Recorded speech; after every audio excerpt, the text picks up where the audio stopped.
Yo guys, jumpa lagi dengan akun YouTube Kim Performance ya. Mohon maaf, beberapa waktu belakangan saya nggak upload video yang agak panjang. Saya cuma upload video yang pendek-pendek terkait Speeduino atau semacam trik simple ya.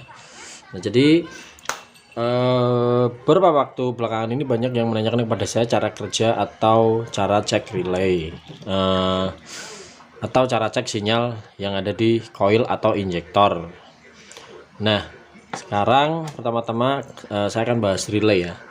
Jadi relay itu adalah sebuah alat yang dia bekerjanya menghubungkan sebuah kontak point.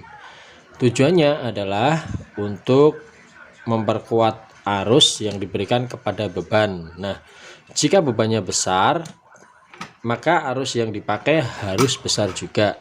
Jika tidak memakai relay, misalnya dari klakson ya, dari switch klakson yang ada di setir itu, nanti kalau langsung ke beban atau langsung ke klakson tanpa melewati sebuah relay, itu kan nanti arusnya besar ya. Nah, kalau dia tidak memakai relay, switchnya bisa terbakar karena kontak point di switch itu kecil dan jaraknya jauh dari beban. Nah, relay itu dibuat adalah sedekat mungkin dengan beban, atau dia arus yang dihantarkan dari sumber tegangan ke beban bisa tercapai dengan maksimal tanpa adanya kekurangan arus sedikit pun. Beda halnya dengan jika kita mengambil arus melewati switch atau melewati saklar yang dia kontak poinnya sangat kecil dan daya lekatnya kurang, karena kalau relay ini kan dia dilekatkan dengan kemagnetan ya yang ditimbulkan dari coil yang ada di dalam relay ini.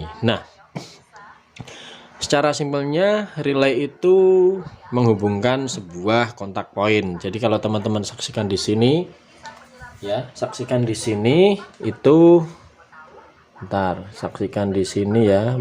Sorry, mana ini? Ini ya, di gambar di sini itu nanti ada tulisan. Nah, ini ya, ada tulisan nih 30 dan 87, 87 lalu 85 dan 86. Nah, yang saya bilang lilitan atau coil itu tadi 85 dan 86. Lalu kontak point adalah 30 dan 87. Kebetulan ini 87-nya digabung ya, jadi kakinya 5, tapi 87-nya 2 ini digabung. Bukan 87 AB seperti, oh, sorry saya nggak punya. Nah, kalau ini single ya, 87-nya 1, 85 dan 86. Nah, yang dibilang coil tadi adalah 85 dan 86. Silakan teman-teman lihat denahnya di bagian bawahnya di sini. Nah, di sini nanti itu ada denahnya teman-teman. Nanti kelihatan mana yang 85, mana yang 86. Coba saya nyalakan senternya dulu supaya kelihatan. Nah, di sini ya, ini ya. Di bawah sini nanti kelihatan. Nah, itu yang kiri, yang ini 85. Lalu 86 ada di seberangnya sini dan 30 di sini, 87 di sini. Nah, yang satunya ini ya, ini 85-nya. Ini 86, ini 30, ini 87. Nah, kalau teman-teman lihat di bagian yang di sini tadi ya, di sini. Nah, di sini mana ini? Sebentar. Nah, ini itu nanti 87 itu secara umum atau kebanyakan relay dia mengarahnya ke beban. Ini ada juga ini. Nih, ini 87 juga mengarahnya ke beban. Ini relay asli BMW ya. Seperti yang saya bilang di video sebelumnya, kalau relay BMW itu tidak bisa ditukar-tukar. Teman-teman harus samakan kakinya, samakan juga posisinya, 85, 86, 30, 87-nya harus pada kaki yang sama kalau mau tukar dengan relay yang lain. Nah, denahnya ada di sini. Setiap relay BMW itu ada denahnya. Jangan sampai ketukar, jangan sampai keliru, karena nanti bisa konslet, bisa salah fungsi, bisa error semuanya. Nah, kita bahas relay yang umum aja seperti ini. Nah, jadi coilnya ada di pin 8586, ditandai dengan logo seperti ini ya. Kalau kontak pointnya itu 3087. Nah, ketika relay ini nyala atau 85 dan 86 mendapatkan tegangan positif dan negatif, 30 dan 87 akan terhubung karena kontak poinnya ditarik. Coba kita simulasikan ya. Nah, tadi di mana? Ini 85, ini 86. Oke, kita punya dudukan relay. Nah, dudukan relay kita harus cocokkan dulu begini ya posisinya. Ini kan ini nanti di sini, ini nanti di sini. Nah, 85-nya ini, lalu 86-nya ini. Coba begini ya. Kita masukkan begini. Tak. Berarti di sini. Ini 85, ini 86. Coba kita kasih tegangan. Biasanya 85 itu positif, 86-nya negatif, atau bisa dibalik, terserah lah, nanti tergantung dari masing-masing pabrikan. Kita coba kasih tegangan, nanti teman-teman dengarkan bunyinya ya. Teman-teman dengarkan. Nah itu ada suara ya, cetik gitu ya. Nah cetik. Nah ketika dia on, kalau relay bagus atau kabelnya yang bagus, warna hitam dan hijau ini akan terhubung ya, akan terhubung, ditandai dengan, kalau diukur dengan multitester ini nanti dia terhubung, tahanannya 0. Coba kita ukur dengan multitester. Oke, teman-teman set ke ohm ya, skala ohm, lalu tekan bunyi seperti ini. Nah, bunyi ini kalau di multi teman-teman nggak bisa ya, nanti teman-teman baca angkanya aja. Jadi nanti kalau terhubung nanti angkanya 0 ya, atau ada bunyi kalau di multi tester saya seperti ini. Nah, ini kita hubungkan ke sini salah satu ya, satunya ke hijau, satunya ke hitam. Nah, ini kan karena relaynya on, dia masih terhubung ya. Sekarang coba kita matikan relaynya, kita lepas salah satu. Nah, relaynya mati, multitesternya off. Kita hubungkan lagi, relaynya on, kabel hitam dan hijau terhubung. Nah, jadi cara kerjanya seperti itu teman-teman ya. Nah, apa sih atau komponen apa atau sistem apa yang menggunakan relay? Banyak teman-teman. Yang pertama tentu saja adalah untuk relay ECU ya. Jadi di BMW itu ada relay DME atau relay ECU. Nggak cuma di BMW. Jadi kebanyakan mobil atau alat-alat elektrikal di mobil, bagian-bagian yang dia membutuhkan arus yang besar, biasanya dia tetap pakai relay ya. Jadi, nah tadi teman-teman ingat yang mana yang coil ya, ini ya, merah dan biru ini adalah coil, ini adalah kontak point. Jadi bagian terpenting dari relay adalah itu. Nah, kalau saya bicara BMW ya, di BMW itu DME atau engine atau ECU itu dia pakai namanya relay DME. Nah, relay DME atau relay fuel pump atau relay yang lain biasanya dia standby-nya 12 volt ya. Standby-nya 12 volt. Nah, lalu groundnya dari mana? Nah, groundnya dari ECU. Mau itu relay fuel pump atau relay DME itu sendiri. Nah, kok seperti itu ya. Jadi cara kerja sebuah ECU itu ketika ECU-nya mendapatkan trigger kunci kontak on ya, kunci kontak on, pin 85 atau coilnya, salah satu pin coil di relay itu dia mendapatkan 12 volt juga ya, 12 volt. Lalu di ECU itu juga mendapatkan trigger kunci kontak on 12 volt. Nah, ketika kunci kontak itu sinyalnya masuk ke ECU yang normal dia akan memberikan sinyal ground ya, sinyalnya negatif ke relay ya, ke relay. Jadi nanti kalau ketika kunci kontak on harusnya relay ini aktif, kalau itu relay yang sehat ya. Sorry, bukan relay yang sehat, relay yang sehat dan ECU yang sehat. Nah, kalau ECU yang bermasalah ditandainya gimana? Jadi ketika kunci kontak on dia tidak mau mengonkan si relay ECU ya. Teman-teman garis bawahi, kalau ECU yang bermasalah tandanya dia tidak mau mengonkan relay ECU.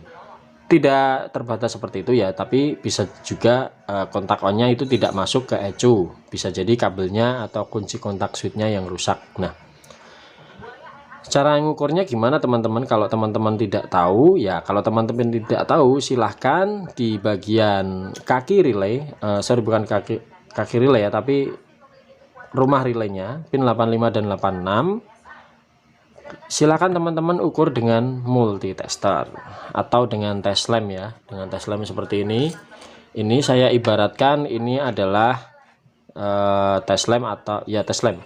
Teman-teman silahkan ukur di pin 8586 seperti ini, masukkan seperti ini ya, 8586. Ingat ya 8586 yaitu kontrol relaynya, karena relay itu supaya bekerja dia kan dapat kontrol atau dapat tegangan atau untuk membangkitkan tegangan ya di coilnya atau kontrol relaynya. Nah, ketika nanti kunci kontak on atau ECU-nya normal, dia akan nyala seperti ini. Nah, nyala seperti ini ya. Jadi kalau pin 8586-nya nyala, kemungkinan si relay harusnya tetap nyala ya. Si relay tetap nyala. Nah, kalau nanti teman-teman cek lampunya mati ya, lampunya mati, silakan teman-teman cari salah satu. Silakan teman-teman cari salah satu. Pertama cari plusnya dulu. Plusnya silakan teman-teman cari di antara kedua pin ini ya. Jadi salah satu test pen atau salah satu multitesternya silakan teman-teman cepitkan atau taruh di ground body, ya. Misalnya ini saya taruh di sini, ini ya saya taruh di ground body atau di aki langsung. Teman-teman katakanlah belum tahu nih positifnya yang mana, negatifnya yang mana. Nah, silakan teman-teman masukin satu aja seperti ini ya, satu seperti ini, satu ke sini. Nah, ini nyala ya, ini nyala. Kalau ini nyala berarti ini positif. Nah, itu positif. Berarti kalau nanti teman-teman tancapkan seperti ini, tes lampnya nggak nyala, itu kan yang hilang berarti yang negatif ya. Yang hilang yang negatif. Ini saya matiin dulu. Yang hilang yang negatif. Nah, seperti yang saya bilang tadi, sinyal ground untuk relay itu aktivatornya dari ECU. Entah itu relay DME atau relay fuel pump ya. Itu aktivatornya dari ECU. Nah, apa yang terjadi kalau relaynya nggak aktif, relay ECU nggak aktif? Kalau relay ECU tidak aktif, ECU juga tidak akan aktif ya. Jadi ECU itu aktif bukan cuma dapat kunci kontak on, tapi dapat feedback juga dari relay ECU ya. Jadi nanti kalau kontrolnya ini sudah nyala, teman-teman ukur lagi salah satu pin 37 atau 80. Kalau 37 biasanya dia baterai plus atau dia langsung dari aki. Nah, silakan teman-teman cari pin tadi ya 30-nya ya. 30-nya kalau ini di sini, silakan nanti teman-teman 30 itu harus ada positif. Nah, dan 87 itu adalah ke beban atau ke ECU. Kalau teman-teman penasaran ya, misalnya di sini ada sinyalnya atau di sini sudah keluar sinyal ground tapi ECU tidak mau nyala, silakan teman-teman jumper di sini di pin 3087. Silakan teman-teman boleh beri dengan kabel seperti ini ya, 3087 seperti ini ya, seperti ini boleh ya, seperti ini boleh, seperti ini.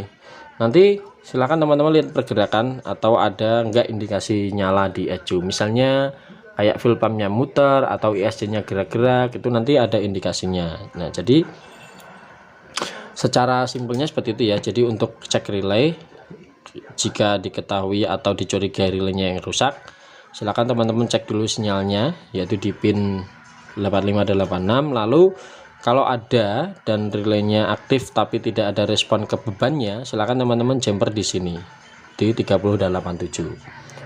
Oke, kita coba sekarang simulasikan relay fuel pump ya. Relay fuel pump itu ada ketika kontak on pertama kali atau ketika mesin sudah berputar ya. Sinyal positifnya dari kunci kontak, negatifnya dari baterai. Diingat-ingat ya, negatifnya dari baterai, negatifnya dari ECU. Diingat-ingat ya ini teman-teman. Sekarang akan saya coba ini tempel di ECU.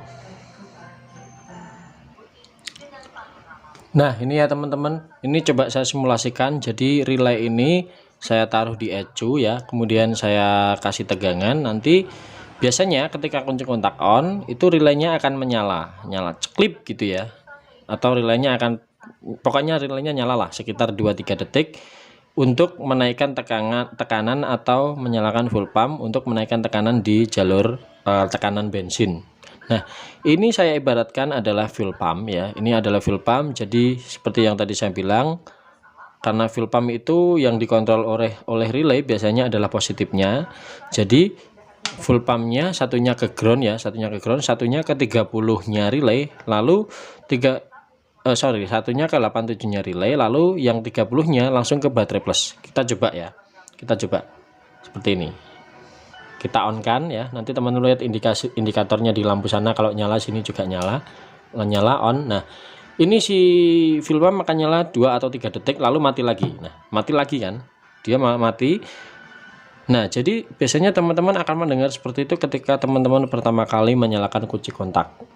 Kalau mobil-mobil sekarang mungkin nggak seperti itu ya, jadi dia menyalanya hanya ketika ada sinyal starter atau ada sinyal rotasi mesin.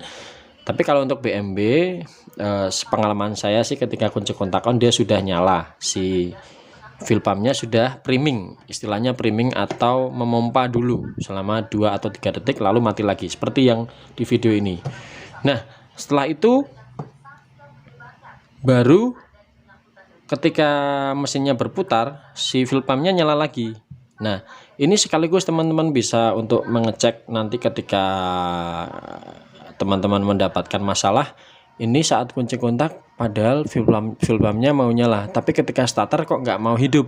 Nah ketika starter tidak mau hidup atau mesin berputar tidak mau fuel pumpnya nyala, berarti kan masalahnya putaran mesin itu tidak terdeteksi ke ECU lalu tidak diproses untuk memberikan sinyal untuk menyalakan si relay fuel pump ya. Nah lalu apa aja sih yang membuat si ECU mendeteksi mesin berputar? Yang pertama tentu saja sinyal CKP atau sinyal crankshaft atau sinyal RPM mesin. Lalu yang kedua adalah sinyal CMP atau rotasi camshaft. Nah kalau dua itu tidak ada, walaupun mesin kita starter, mesinnya sudah berputar, tapi inputan dari rotasi si mesin itu tidak dimasukkan ke ECU, ya sama saja. Nanti si ECU tidak akan memproses untuk menyalakan si relay fuel pump. Nah, lalu kalau teman-teman mendapatkan masalah seperti itu, gimana solusinya? Atau gejalanya ada di mana? Ya, yang pertama tentu saja ketika di starter tidak muncul atau tidak ada pergerakan, teman-teman cek dulu apakah benar ketika di starter tidak ada pergerakannya, yaitu silakan teman-teman cek di fuel pumpnya seperti tadi yang sudah saya kasih video sebelum ini tadi. Silakan teman-teman taruh tegangan di atau taruh test lamp di pin 8586. Biasanya ketika starter di situ akan ada tegangan atau sinyal ground dari ECU. Nanti coba akan saya simulasikan juga di sana. Nah, sekarang kita coba si ECU ini dikasih sinyal RPM mesin. Ini adalah simulator ya, ini simulator, ini adalah sinyal CKP, lalu akan saya taruh di sini. Nah, ini sinyal CKP sudah masuk. Kalau sinyalnya dinolkan atau RPM-nya dinolkan, nah seperti ini. Si fuel pumpnya mati hidup. Lalu kita naikkan lagi sampai RPM idle. Nah, nyala dia, fuel pumpnya akan nyala. Lalu kalau kita lepas sinyal CKP atau rotasi mesin ya dia mati. Bentar, kita coba lepas sinyal CKP nya ya dia mati. Nah seperti ini, dia mati. Jadi kalau tidak ada rotasi mesin yang terdeteksi oleh ECU ya fuel pumpnya mati ya. Teman-teman silakan pelajari di sini. Nah misalnya sudah ada RPM atau sudah ada rotasi mesin yang masuk seperti ini, tapi kok tidak ada pergerakan di fuel pump atau fuel pumpnya tidak berputar, ya teman-teman bisa curiga dari TD bawah. Silakan teman-teman ukur, atau jika memang dicurigai, biasanya sih kalau di BMW itu kabelnya itu sudah rusak atau sudah sudah rantas, jadi dalamnya itu sudah terhubung di antara ketiga pin itu. Teman-teman bisa tuker atau bisa beli atau bisa perbaiki. Ini saya matiin dulu ya. Teman-teman bisa perbaiki ya, bisa perbaiki atau bisa pinjam ke temennya yang mobilnya sama atau mesinnya sama ya. Kemudian selanjutnya, kalau teman-teman mendapati ketika di starter tidak bisa menyala, itu bukan cuma dari fuel pump. Nah, kalau fuel pumpnya sudah menyala, fuel pumpnya atau tidak ada terdeteksi dari fuel pump, atau teman-teman bingung caranya deteksi gimana untuk cek fuel pumpnya nyala atau enggak, yang paling gampang silakan teman-teman cek percikan api di busi atau di coil ya. Silakan teman-teman cek. Nah, caranya gimana, ini akan saya pasang. Ini adalah simulator untuk coil ya. Simulator untuk coil. Coil itu nanti nyalanya normal seperti ini ya. Kalau teman-teman nanti ini ditempelkan ke body ground. Ini ke body ground. Lalu silakan teman-teman nanti starter ya. Ini akan saya simulasikan.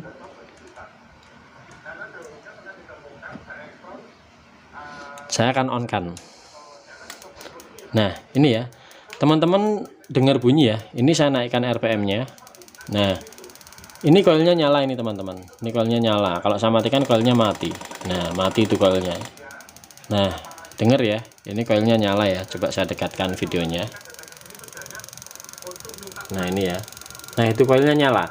Kalau saat starter paling gampang untuk mengecek TD atas atau TD bawah rusak ya seperti ini. Kalau saat starter ada percikan api di busi seperti ini atau di coil, tandanya TD bawah atau TD atas teman-teman masih terdeteksi. Soalnya dia masih bisa untuk mengeluarkan sinyal api di busi ya. Lalu selanjutnya kalau sudah ada api, harusnya kan ada bensin ya. Fuel pumpnya kita abaikan dulu, harusnya ada bensin, ada api. Nah, sekarang saya akan coba matikan coilnya dulu. Coilnya saya matikan dulu karena ini berbahaya, ini tegangannya kan tinggi. Nanti ini cek di masing-masing coil ya. Masing-masing coil silakan teman-teman cek, karena kalau misalnya jumlahnya coilnya 6 tapi dia mati 4 atau mati 3 gitu, ya nggak bisa nyala karena dia nggak kuat untuk memutar mesin ya. Kita coba cek di channel yang lain di sini. Nah, ini channel ini nyala juga, satunya juga. Nah, ini nyala. Ini ya teman-teman lihat ya. Ini saya geser-geser ya. Nah, ini saya geser. Ini Speeduino ini teman-teman. Nah ini sinyal coil ya, bisa nyala. Nah, seperti ini. Nah, untuk mengecek nanti silakan teman-teman pakai busi satu saja boleh, atau dicek di nomor 1 saja boleh, atau semua silinder lebih bagus dicek ke 6-6-nya ya, atau ke 4-4-nya, ke 4 silinder juga bagus kalau mau ngecek output coil atau output dari kabel atau konektornya, itu bagus bersamaan gitu juga bagus. Nah, masalahnya ketika nanti teman-teman tidak keluar api di busi, silakan teman-teman cek. Itu kan di konektor coil kan ada 3 ya, ada 3 pin seperti ini. Ada 3 pin seperti ini ya. Sorry, seperti ini. Nah, ada 3 pin, itu nanti silahkan cari di konektornya. Itu pasti ada salah satu, ada 12 voltnya, lalu ada ground ya, ada ground dan ada yang namanya sinyal. Nah, sinyal ini keluarnya dari ECU teman-teman. Nah, sinyal ini keluarnya dari ECU. Teman-teman pastikan 2 ini ada dulu ya. 2 ini positif 12 volt dan groundnya ada dulu. Kalau sudah ada, minimal wiring teman-teman sudah benar. Lalu cek yang satunya yaitu sinyal. Sinyal ini keluarnya dari ECU. Nah, sinyalnya itu biasanya dia sinyalnya ground. Ada sih yang positif 5 volt. Kalau mobil Jepangan yang dia inverternya built-in di coil itu sinyalnya 5 volt. Tapi kalau BMW sinyalnya ground. Jadi gimana caranya untuk cek si sinyal ground itu? Nah, karena sinyal ground itu kan dia bekerjanya millisecond ya, millisecond. Teman-teman tidak bisa memakai bolam yang seperti ini atau test lamp yang seperti ini ya, yang lampunya bulat. Teman-teman harus pakai test lamp LED seperti ini. Ini dalamnya LED ya, nanti akan nyala hijau. Nah, kalau untuk mengukur sinyal ground ya, caranya gimana? Biasanya kan test lamp kan ini kan positif, sorry ini negatif, ini positif ya. Nah, kalau teman-teman mau mengukur sinyal ground ya dibalik, positifnya ini ditaruh di baterai plus ya, baterai plus 12 volt. Lalu probe negatifnya teman-teman gunakan untuk ditempelkan di soket coil. Silakan teman-teman simak. Karena ini saya bikin isinya 2 ya, saya bolak-balik, jadi ketika nanti salah satu positif atau salah satu negatif, dia tetap mau nyala. Ini coba saya akan mengukur sinyal negatif dari coil. Caranya seperti ini. Satunya ditaruh ke 12 volt ya. Satunya taruh di 12 volt, lalu yang ini nanti silakan teman-teman colok ke konektor coil. Nanti nyalanya akan seperti ini. Ini ya, coba ya. Ini nanti nyalanya akan seperti ini teman-teman. Saya geser ke sini dulu. Ini nanti di konektor sinyal coil. Jadi ini adalah driver igniter ya, yang saya sebutkan tadi. Driver igniter ini apa namanya? Dia akan langsung terhubung ke masing-masing soket coil. Jadi nanti nyalanya seperti ini. Nah, seperti ini. Saya turunkan dulu RPM-nya. Nah, seperti ini ya. Nanti kalau teman-teman sudah ketemu 12 volt dan ground, berarti pin yang satunya adalah sinyal ground dari ECU. Nah, silakan teman-teman ukur pin itu yang ada di konektor ECU dengan tes pen LED seperti ini. Nah, seperti ini ya, seperti ini. Ini mau ya, ini mau. Nah, ini kan yang satunya tidak ada karena IGBT-nya terbakar. Ini saya repair soalnya ceritanya. Sekalian saya bikin tutorial. Nah, ini 66-nya keluar semua. Ya, 66-nya keluar semua. Nah, kalau sinyalnya ada dan 12 volt dan negatifnya ada, berarti bisa disimpulkan ya, yang mati adalah dari coil. Sebentar azan di skip atau di pause dulu. Ya, oke, kita lanjut lagi ya. Jadi caranya seperti itu ya teman-teman untuk mengukur sinyal ground. Nah, yang kedua, kalau misalnya teman-teman sudah ketemu ya, tapi biasanya sih jarang sih kalau rusak coil ke-6-nya mati atau ke-4-nya mati, itu jarang. Ya, kecuali si drivernya ini mati semua, itu bisa. Tapi selama nanti sinyalnya yang di konektor itu ada, ya, konektornya sinyalnya itu ada, berarti ECU teman-teman bisa dikatakan ECU-nya aman untuk area coilnya dan aman untuk area TD atas bawah, ya, karena sinyalnya keluar. Ya, seperti itu. Atau TD bawahnya bisa dikatakan normal lah, karena pokoknya salah satu TD bisa dikatakan normal karena dia bisa mengasih inputan RPM ke ECU. Nah, selanjutnya silakan teman-teman, kalau misalnya sudah ada api kan berarti untuk dia nyala kan harus ada bensin. Nah, untuk yang bensin ini pertama teman-teman boleh cek fisiknya BBM keluar dari fuel rail ya, atau pipa yang ada di injektor itu, dengan cara ketika di starter ya teman-teman lepas aja selangnya, nanti cek fisiknya BBM-nya nyembur dari situ apa enggak. Nah, kalau teman-teman saksikan BBM-nya nyembur dari situ, berarti fuel pump-nya kerjanya normal. Ketika normal, ketika starter juga normal ya, seperti itu. Nah, lalu selanjutnya kita akan cek bagaimana injektor itu bekerja. Nah, injektor adalah dia di dalamnya ada coil ya, ada coil. Lalu hanya ada dua pin ya, hanya ada dua pin injektor itu. Satunya ini adalah 12 volt juga, sama seperti di coil, satunya 12 volt dan satunya sinyal ground juga yang dia dikeluarkan dari ECU ya. Sinyal ground juga yang dia dikeluarkan dari ECU. Jadi teman-teman kalau mengukur atau injektornya nanti ketika di starter dia tidak nyemprot ya, tidak nyemprot, silakan teman-teman cari dulu pinnya di mana yang 12 volt ya. Biasanya sih posisinya sama, misalnya ada injektor 1 2 3 4 5 6 atau 4. Ada dua pin seperti ini ya. Biasanya kalau yang 12 voltnya di sebelah kanan, yang injektor sebelahnya 12 voltnya juga sebelah kanan. Nah, nanti silakan teman-teman ukur di situ. Nah, kalau nanti sudah ketemu 12 voltnya, teman-teman sama pakai juga tes lem yang ini. Teman-teman ukur di salah satu pin atau konektor yang dia bukan 12 voltnya, yaitu sinyal groundnya. Nah, kalau di Speeduino ya, di Speeduino kita bisa cek melalui si MOSFET ini ya. Jadi injektor itu juga ada drivernya teman-teman, bukan cuma coil, cuman drivernya berbeda. Yang ini IGBT, yang ini MOSFET. Nah, ngeceknya sama seperti tadi, teman-teman colokan tes lemnya ke pinnya ya, pin yang di injektor ya, sinyal groundnya. Dan kalau di Speeduino ya, ini 6 MOSFET ini dia terhubung langsung ke konektor injektor. Coba kita tes ya. Nah, ini fuel pumpnya sudah nyala tadi, fuel pumpnya sudah nyala karena sudah ada inputan RPM ya, ini tadi ya, inputan RPM-nya. Teman-teman kasih aja tes lem juga di sini, lalu nanti teman-teman akan melihat kedipan juga ini. Nah, seperti ini ya. 1 2, yang ini MOSFET ini hilang karena ini juga meledak ini. Ini silinder, satu silindernya berbeda tapi kok kerusakannya berbeda juga. Satu injektornya mati, satu koilnya yang meledak. Nah, ini seperti ini dan ini. Nah, kalau nanti ditemukan sinyalnya ada, 12 voltnya ada, teman-teman silakan cek injektornya di luar, dikasih 12 volt dan ground dihubungkan langsung gitu. Biasanya dia akan nyala seperti relay seperti ini teman-teman, cetik-cetik seperti ini. Nah seperti ini nanti kalau injektornya dimainkan. Nah ini mainnya nanti, nah seperti ini, itu nanti tanda injektor main.